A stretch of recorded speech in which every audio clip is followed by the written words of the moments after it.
hydroxy acids, or AHAs, are also chemical exfoliants. You apply them to the skin, you leave them on the skin, and they create magic. What they do is they dissolve the bonds in between the cells and also what we call the intercellular glue, which is made of moisture and some lipids.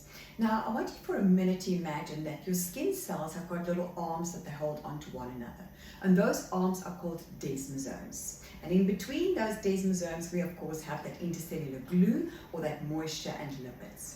Now, what happens when you apply an alpha hydroxy acid? Alpha hydroxy acid will penetrate in between the cells. They will dissolve those bonds or desmosomes or arms that the cells hold onto one another. And they will also dissolve that intercellular glue, that moisture and that oil that we have. And then, of course, your skin cells will fall off. You don't physically see the cells falling off because they're so tiny, but if you had to look under a microscope, you will see those falling off.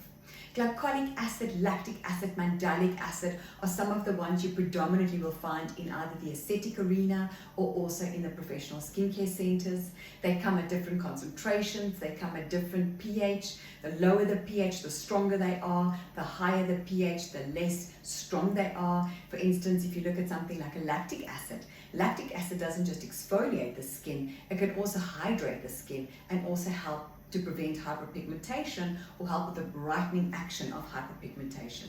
Whereas glycolic acid really penetrates the skin quickly, but is amazing when it comes to collagen stimulation.